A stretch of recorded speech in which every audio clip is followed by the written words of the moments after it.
नमस्कार, स्वागत है आपका द न्यूज पर। मैं हूं आपके साथ अर्जुन खजूरिया। 4 जून से लगातार 9 जून तक जो है वो सरकार बनाने की कवायदें चलती रही। अब इसी बीच अगर बात की जाए तो मंत्रिमंडल जो है उसने शपथ भी ले ली है, लेकिन एक महत्वपूर्ण खबर जो है वो इसी बीच छूट गई थी या फिर लोगों के ध्यान में नहीं पहुंची थी। उसके बारे में आपको बता दूं। दरअसल कांग्रेस पार्टी की अगर बात करें, पिछले कुछ अरसे से कांग्रेस पार्टी का जो जुड़ाव है वो भ्रष्टाचार के साथ नजर आता है। बोफोर्स घोटाले से ही जो है अब तक कांग्रेस पार्टी की अगर बात की जाए तो भ्रष्टाचार में संलिप्त ये पार्टी नजर आती है, और यही एक कारण रहा था कि 2014 में कांग्रेस पार्टी को सत्ता गंवानी पड़ी थी। भ्रष्टाचार से नाता पुराना है, लेकिन नई सरकारों में भी भ्रष्टाचार जो है वो जबरदस्त तरीके से पनप रहा है कांग्रेस पार्टी की जहां जहां सरकार है। जी हां, अब अगर बात की जाए कर्नाटक की, 1 साल हो चुका है वहां सरकार बनाए। अब कर्नाटक में बड़ी हलचल देखने को मिली है, बड़ा भूचाल वहां पर आया है जब ये सब खबरें चल रही थी शपथ को लेकर के। इसी बीच एक बहुत इंटरेस्टिंग वहां पर जो है मूव देखने को मिला, क्योंकि कर्नाटक सरकार के मंत्री बी नागेंद्र ने अपने पद से इस्तीफा दे दिया। अब आप सोच रहे होंगे कि आखिरकार ये पद से इस्तीफा क्यों दिया बी नागेंद्र ने। दरअसल बी नागेंद्र की अगर बात की जाए तो करोड़ों के घोटाले का उन पर आरोप लगा। अभी 1 साल हुआ है सरकार बने, और मैं आपको ध्यान दिला दूं कि पिछले साल जब सरकार बनी थी, मई महीने में रिजल्ट आया था, उसके बाद सरकार बनी थी कांग्रेस की। फ्रीबीज पर पूरा चुनाव था वो फ्रीबीज इनको लागू करने थे, इसीलिए जो है जनता का वोट भी मिला और सरकार भी बनाई। खैर, वो उनकी स्ट्रेटजी थी। लेकिन सरकार बनने के तुरंत बाद क्या कहा था उप मुख्यमंत्री डीके शिव कुमार ने कि 1 साल के लिए हम कोई भी विकास कार्य, डेवलपमेंट प्रोजेक्ट कर्नाटक में नहीं कर पाएंगे, क्योंकि हमारे पास पैसे ही नहीं है। ये फ्रीबीज के जो वादे किए थे उससे पहले नहीं बोला उन्होंने कितना राजस्व है, अभी नहीं है। जीतने के तुरंत बाद बोला था हमारे पास तो पैसा नहीं है, हम कोई डेवलपमेंट प्रोजेक्ट नहीं कर सकते। तो फिर ये बता दीजिए डीके शिव कुमार जी या फिर कांग्रेस सरकार जो कर्नाटक की है, कि आपके पास विकास कार्य के लिए पैसा नहीं है, लेकिन घोटाले करने के लिए पैसा है। और छोटा मोटा घोटाला नहीं, करोड़ों रुपए का घोटाला करने के लिए पैसा वहां पर है। अजीब विडंबना है कांग्रेस पार्टी की।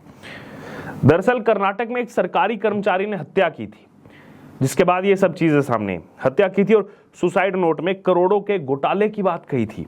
सुसाइड नोट में बी नागेंद्र का जिक्र किया गया था, इसी वजह से बी नागेंद्र को जो है अब ये इस्तीफा देना पड़ा। विस्तार पूर्वक पूरी खबर आपको बताता हूं। दरअसल करोड़ों के घोटाले में शामिल होने का जो आरोप लगा बी नागेंद्र पर, इस वजह से इस्तीफा देना पड़ा।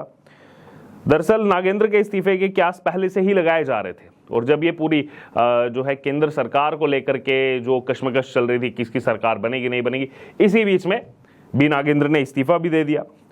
दरअसल एक सरकारी कर्मचारी, उसने सुसाइड की, आत्महत्या की, और सुसाइड नोट में करोड़ों के घोटाले की बात कही थी। बी नागेंद्र का जिक्र किया गया था।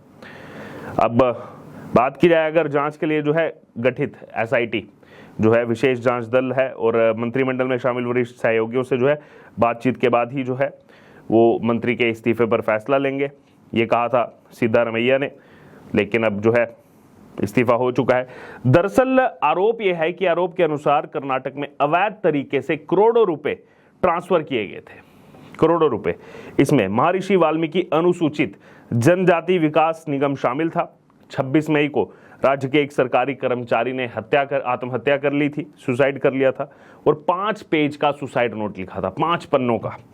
इस नोट में उन्होंने अपने वरिष्ठ अधिकारियों का भी नाम था और मंत्री का भी नाम बताया था, और जिन्होंने उनसे अवैध तरीके से पैसे ट्रांसफर करने के लिए कहा था। घोटाले की अगर बात करें, 1, 2, 5, 10 करोड़ नहीं, 187 करोड़, 187 करोड़ का घोटाला उस कर्नाटक में, जहां पर यह कहा जा रहा था कि हम कोई विकास कार्य नहीं कर सकते क्योंकि हमारे पास पैसा ही नहीं है, जनता के लिए कुछ नहीं कर सकते हम। बहरहाल, इसमें जो बात कही गई उस सुसाइड नोट में 187 करोड़ की बात कही गई, और इनमें से 88.62 करोड़ यानी कि 88 करोड़ 62 लाख रुपए अलग अलग खातों में भेजे गए थे। यानी कि लगभग 90 करोड़ रुपए जो है वो अलग अलग खातों में भेजे जा चुके थे। इनमें से कुछ खाते जो है वो बड़ी IT कंपनियां और हैदराबाद के कोऑपरेटिव बैंक के भी थे।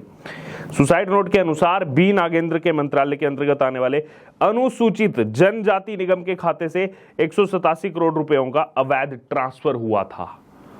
अनुसूचित जनजाति, कांग्रेस पार्टी ने पूरा इस बार चुनावी कैंपेन अपना लड़ा कि बीजेपी जो है ये अनुसूचित जनजाति के खिलाफ है, अनुसूचित जाति के खिलाफ है, SC/ST के खिलाफ है। और ये सच्चाई है देखिए कांग्रेस पार्टी की। जिस अनुसूचित जनजाति का मंत्रालय संभाला जा रहा था, जो अनुसूचित जनजाति के लिए कर्नाटक में काम करना था, वहीं पर 187 करोड़ रुपया जो है अवैध तरीके से जो है ट्रांसफर किया गया, घोटाला किया गया। तो बीजेपी पर आरोप लगाने से पहले एक बार अपनी सरकारों में भी देख लेना चाहिए राहुल गांधी को क्या क्या हो रहा है। उस पर तो चुप्पी साध लेते हैं राहुल गांधी, प्रियंका गांधी। बहरहाल अब इस मामले में यूनियन बैंक ऑफ इंडिया ने शिकायत की थी और इसके बाद ही जो है CBI ने FIR दर्ज की। इसके बाद जो है कर्नाटक के मुख्यमंत्री सिद्धारमैया और कर्नाटक कांग्रेस प्रमुख शिव कुमार के बीच मुलाकात हुई थी। फिर इन दोनों ने कथित तौर पर जो है नागेंद्र से इस्तीफा देने के लिए कहा था और कहा कि नागेंद्र से वादा किया था कि अगर वो निर्दोष पाए गए तो उन्हें दोबारा मंत्रालय जो है सौंप दिया जाएगा। SIT जो गठित की गई उसके बारे में भी मैंने आपको बताया कि SIT जो है वो बनाई गई है, लेकिन अब देखना होगा उसके क्या आउटकम जो है वो देखने को मिलते हैं। और भी इसमें अगर बात की जाए, यहाँ पर जो डिटेल सामने आ रही है कि युवा सशक्तिकरण और खेल मंत्रालय का भी जो है प्रभार देख रहे थे नागेंद्र, तो यानी कि कई पोर्टफोलियो इनके पास थे। तो ये तो एक चीज सामने आई, वो भी तब जब एक सरकारी कर्मचारी ने सुसाइड किया, 5 पन्नों का सुसाइड नोट लिखा और इसी वजह से उसने सुसाइड किया। अवैध तरीके से जो पैसा आ रहा था कहीं से, हो सकता है प्रेशर बना हो, तमाम चीजें हो, जिसकी वजह से उसने अपनी जो है जान ले ली, खुद की जान ले ली, अपने आप को खत्म कर लिया। बहरहाल इसी बीच अगर बात की जाए तो यहाँ पर नागेंद्र ने जो है वो पत्रकारों से भी बातचीत की थी और कहा था कि किसी भी रूप में प्रदेश के मुख्यमंत्री या उप मुख्यमंत्री या पार्टी के राष्ट्रीय अध्यक्ष मल्लिकार्जुन खड़गे को जो है शर्मिंदा नहीं करना चाहते थे, इसलिए उन्होंने इस्तीफा दे दिया। बहरहाल अब नागेंद्र का कहना है कि मैंने तो स्वेच्छा से जो है इस्तीफा दिया है। वहीं DK शिव कुमार ने ये बात कही है कि CBI सहित कोई भी जांच के लिए वो तैयार है और आत्महत्या के कारण राज्य में जो है एक राजनीतिक विवाद पैदा हो गया है।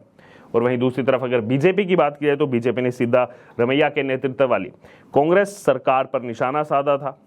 कर्नाटक भाजपा प्रमुख BY विजेंद्र ने आरोप लगाया कि कांग्रेस नेता जो हैं वो दलितों और आदिवासी समुदायों के लिए काम करने की आड़ में भ्रष्टाचार में लिप्त हैं। इससे पहले पुलिस ने आत्महत्या के लिए उकसाने यानी कि IPC की धारा, इंडियन पिनल कोड की धारा 306 के लिए जो है 3 सरकारी अधिकारियों के खिलाफ भी जो है प्राथमिकी दर्ज की थी।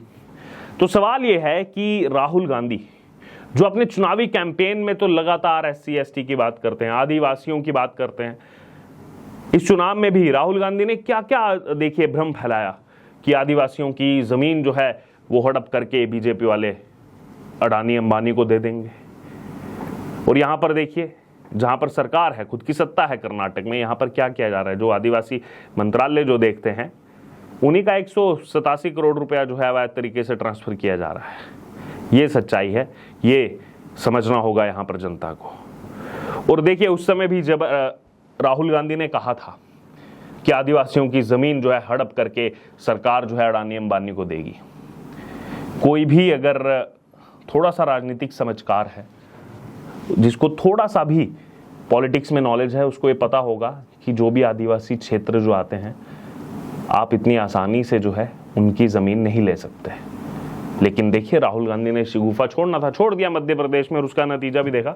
मध्य प्रदेश की 29 सीटें कांग्रेस ने गंवा दी। बहरहाल अब ये जो भी बड़ी खबर सामने आई है कर्नाटक से, और बड़ा झटका यहां पर क्योंकि कांग्रेस के एक बड़े नेता, कर्नाटक सरकार में मंत्री बी नागेंद्र इस्तीफा दिया है। एक कर्मचारी ने आत्महत्या की और उसके बाद खुलासा हुआ कि कैसे 187 करोड़ रुपए का वहां पर एक बड़ा घोटाला देखने को मिला है। बहरहाल क्या कहना है आपका इस पर?